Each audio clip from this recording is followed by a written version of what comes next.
안녕하세요. 스포츠 분석 전문가 승부사 이치호입니다. 오늘 준비한 경기는 유로컵 예선 4경기 분석 준비했습니다. 영상 시청에 앞서 구독, 좋아요 부탁드리며 그럼 분석 시작하겠습니다. 우선 한 경기 조지아 스페인 전력 분석 알아보겠습니다. 조지아는 피파 랭킹 78위에 위치해 있고 스페인은 피파 랭킹 12위에 위치해 있습니다. 조지아는 유로 예선 A조 1승 1무 1패로 2위를 유지하고 있으며 이번 경기 스페인을 상대로 경기를 치릅니다. 스페인은 A조 1승 1패로 4위에 위치해 있는데 노르웨이에게 대승을 거둔 후 스코틀랜드에게 2대0 완패를 당했습니다.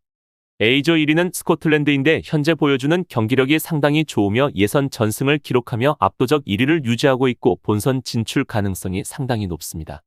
스페인은 이번 유로 2024 예선에서 특별한 결혼 없이 모든 선수들을 다 소집했고 전력에 손실이 없는 상황입니다. 데 라푸엔테 감독은 베테랑 아즈필리쿠에타부터 신성 라미냐말까지 소집할 수 있는 모든 선수들을 소집했습니다. 사실 스페인의 대표팀 경기력은 매우 좋은 편이라고 할 수 없는데 특히 득점력에서 매우 아쉬운 모습을 보이며 경기 내용도 특별히 하위팀을 압도하거나 장악하는 모습을 보이진 않습니다. 높은 볼점 유율을 바탕으로 한 느린 빌드업을 선호하는 스페인이기에 다소 직관적으로 빠른 경기력을 보여주는 팀들에 비해 답답한 모습이지만 경기에 상당 시간 볼을 점유함으로 상대를 무력하게 만드는 데는 매우 유리합니다. 스페인은 그래도 결국은 결과를 얻어내는 팀인데 이유는 기본적인 전력이 갖추어져 있기에 가능하지만 전력에 비해 전술이 다소 아쉬운 모습은 사실입니다. 한편 조지아는 흐비차와 로브자니체의 측면에서 안으로 파고드는 공격은 경쟁력이 있지만 스페인의 르노르망 라포르테의 센터백에는 전혀 통하지 않을 것으로 보입니다. 조지아는 자신들의 장점이 스페인에게는 통하지 않을 가능성이 높은데 측면에서 돌파가 성공되지 못한다면 조지아 입장에서는 스페인을 상대로 별다른 전술을 사용하지 못하고 일방적인 수비 형식으로 선수비 경기를 해야 할 것입니다. 또한 두 팀의 전력차가 확연하고 스코틀랜드와의 경기에서도 좋은 경기력을 보여주지 못한 조지아인 만큼 결과는 확연히 드러날 것으로 예상됩니다. 두 팀의 맞대결 전적에서도 스페인이 4승 1무로 우위를 보이고 있지만 가장 최근 승리는 2021년도 경기로 당시 4대0 승리를 기록했습니다. 따라서 이번 경기는 스페인의 우세가 예상됩니다. 다음으로 두 경기 키프로스 스코틀랜드 경기 전력 분석 알아보겠습니다. 키프로스는 피파 랭킹 112위에 위치해 있고 스코틀랜드는 피파 랭킹 30위에 위치해 있습니다. 현재 스코틀랜드는 유로컵 예선 그룹 A조에서 사전 4승 전승을 거두며 1위를 유지하고 있고 본선 진출이 거의 확정이라고 보여집니다. 키프로스는 그룹 A조에서 3전 3패 전패를 기록하며 A조에서 최악체로 꼽히고 있습니다. 우선 두 팀의 지난 1차전 맞대결에서는 3대0으로 스코틀랜드가 승리하였고 맥토미니가 큰 활약을 펼쳤습니다. 이 경기에서 키프로스는 집중력에서 큰 아쉬움을 남겼고 반대로 스코틀랜드는 뛰어난 집중력을 보였는데 세 번째 득점 장면이 그렇습니다. 빠르게 프리킥을 진행한 스코틀랜드가 공격을 진행하여 득점을 기록할 동안 키프로스는 경기에 집중하지 못하고 로버트슨과 맥토미니를 놓쳤습니다. 키프로스의 수비력이 그렇게 떨어진다고 볼 수는 없지만 대인 방어가 느슨한 편입니다. 스코틀랜드는 특별한 스타는 없지만 맥토미니, 맥긴, 로버트슨 등 팀에서 살림꾼 역할을 해주는 선수들이 많습니다. 덕분에 활동량이 엄청나고 에러니키와 로버트슨의 전진은 높은 라인을 형성하고 있습니다. 만약 이번 경기에서 키프로스의 500이 내려앉는다면 스코틀랜드가 제법 고전할 수는 있지만 맥긴과 맥토미니 등 중거리 슛 능력이 뛰어난 선수들이 꾸준히 슈팅을 하면서 수비에 균열을 낼 수 있습니다. 다만 키프로스는 유로나 월드컵 등에서 강팀들의 발목을 잡는 능력을 여러 차례 보여주었습니다. 그러나 전략이 주로 수비 중심이라 공격력은 상대적으로 약한 편입니다. 키프로스는 이번 경기 수비 중심으로 500의 형태를 꾸려 스코틀랜드의 발목을 잡으려 할 것입니다.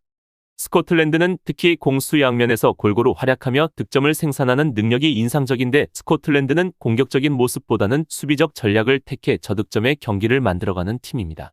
다만 현재 보여주고 있는 모습은 미드필더를 독특하게 활용하여 득점을 만들어내는 등 독특한 패턴을 보여주고 있습니다. 이번 경기에서도 공수 전환을 빠르게 가져가면서 운영을 할 것으로 예상되고 대승을 거두려 무리하게 경기를 치룰 것 같지는 않습니다. 두 팀의 맞대결 전적은 사전 4승으로 스코틀랜드가 압도적인 우위를 보이고 있습니다. 1차전에서도 3대0으로 완승을 거둘 만큼 두 팀의 전술 차이가 확연히 보여지고 있습니다. 스코틀랜드는 맥토미니의 활약으로 연속 승리를 거두고 있고 원정임에도 불구하고 상대적으로 우위에 서 있는 것이 타당하다고 생각됩니다. 그러나 키프로스가 예선에서 강력한 수비로 강팀들을 막아내는 모습을 보여주었고 맥토미니 역시 공격수가 아닌 만큼 그의 활약이 언제까지 지속될지는 예측하기 어렵습니다. 이런 상황을 고려하면 이전의 경기 결과와 달리 저득점의 경기 양상 속 지루한 경기가 될 가능성이 높아 보입니다. 다음으로 3경기 크로아티아 라트비아 경기 전력 분석 알아보겠습니다. 크로아티아는 피파 랭킹 6위에 위치해 있고 라트비아는 피파 랭킹 133위에 위치해 있습니다.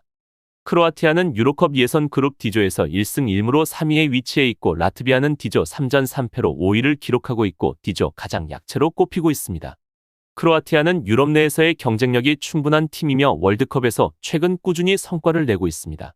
선수들 개개인을 보면 각계의 전력적인 면에서 강한 팀은 아니지만 팀 스피리츠가 뛰어나며 실점 제어 능력이 좋은 팀인 만큼 수비력이 중요한 토너먼트에서 최소 경기를 지지 않는 승부로 연장까지 이끄는 것까지 가능합니다.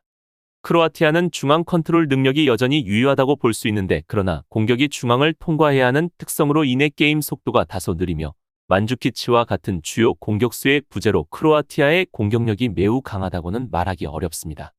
이러한 이유로 월드컵에서 승부차기 경기가 자주 나왔으며 웨일스와의 예선 1차전에서도 비긴 결과를 낳는 등 경기를 지배하면서도 득점 부진으로 인한 아쉬움이 종종 있습니다. 크로아티아가 물론 전력이 비등한 팀이나 크로아티아를 상대로 라인을 올리지 않는 팀이라면 생각보다 여기에 애를 먹고 있는데 특히 수비적인 운영을 하는 팀을 만나면 생각보다 여기에 고전하는 모습을 보이고 약점이라 할 수 있습니다. 하지만 라트비아가 보여준 경기력은 실점 제어가 되는 편이 아니고 수비력이 강한 팀도 아닙니다. 거기에 미드필더 라인에서 크로아티아에게 전력에서 많이 밀리는 만큼 주도권을 뺏긴 상태로 경기를 할 라트비아가 반격을 하기에도 힘들어 보입니다. 물론 라트비아도 유로 예선에서 꾸준히 득점을 기록하고 있고 자신들이 구사할 수 있는 공격적인 힘은 모두 보여주며 경기를 치르긴 하지만 강팀들과 전력 차이를 감당하지 못하기에 패배를 기록하고 있습니다. 두 팀의 역대 맞대결 전적은 이전 2승으로 크로아티아가 모두 승리를 가졌습니다. 하지만 두 팀의 대결은 2010년도, 2011년도로 아주 오래전 경기입니다.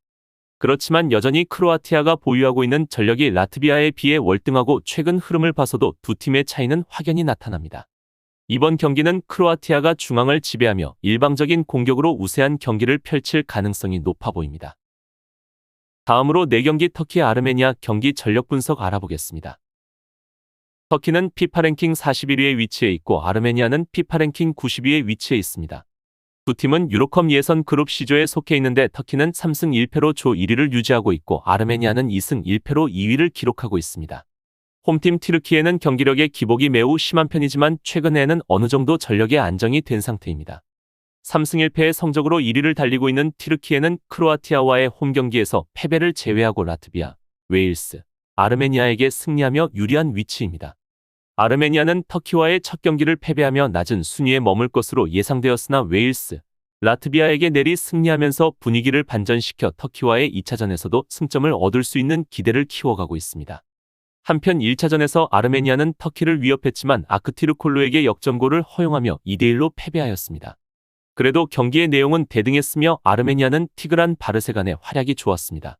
아르메니아가 공격력은 괜찮은 편이지만 수비력에는 문제가 많이 노출되고 있다는 것이 가장 큰 약점인데 이런 수비력의 개선이 필요한 아르메니아입니다. 수비력의 문제점이 보이듯 네이션스리그에는 대량 실점으로 3, 4, 5라운드를 내리 3연패했던 모습을 보였습니다. 한편 터키의 공격력이 비교적 좋은 편은 아니지만 홈경기에서의 이점을 가지고 차라노글루 인데르코쿠 등의 선수들 내세워 전력에 우위를 보일 것으로 보입니다. 이번 경기에서도 아르메니아는 500의 수비진을 두고 측면 활용을 많이 하려 할 것으로 보이고 특유의 지역 방어를 구축하여 최소 실점으로 경기를 마무리하려 할 것입니다. 반면 터키는 1차전 300을 두고 공격적 운영을 가져갔는데 이번 경기에서는 400으로 약간의 전술적 변화를 가져갈 수도 있어 보입니다. 이번 경기는 터키가 중원에서 라인을 높이 올리지만 않는다면 뒷공간의 노출 위험도를 줄일 수 있을 것으로 터키는 이번 경기 라인을 극심하게 올리지는 않을 것으로 예상됩니다. 아르메니아는 이번 경기 최소의 승점을 획득을 목표로 수비적 운영을 가져가려 하기에 이번 2차전에서는 저득점의 양상속 무승부의 확률이 높아 보입니다. 이상으로 9월 9일 유로컵 예선 경기 분석 마치겠습니다. 지금 보신 분석 영상에서는 최종 조합픽을 드리지 않습니다. 초안 분석 내용이며 더욱 세밀한 분석 자료와 최종 조합픽은 가족방에서 무료로 제공해 드리고 있습니다. 프로토가 처음이신 분들 혹은 프로토를 좋아하는데 적중률이 낮으신 분들께서는 주저하지 마시고 전문가의 도움으로 수익률 극대화하시는 것을 추천드립니다. 프로토는 단지 운으로 하는 게임이 절대 아닙니다. 모든 분야 전문가들이 존재하듯 프로토도 전문가들이 존재합니다. 경기 전 다양한 분석 자료 확인은 필수이며 가장 중요한 정보력이 수익의 80% 이상 지분을 차지하고 있습니다. 수익률을 극대화하고 싶으신 분들께서는 무료 정보방 참여하셔서 즐길 수 있으니 영상 아래 고정 댓글 클릭하셔서 참여하시면 됩니다. 시청해주셔서 감사합니다.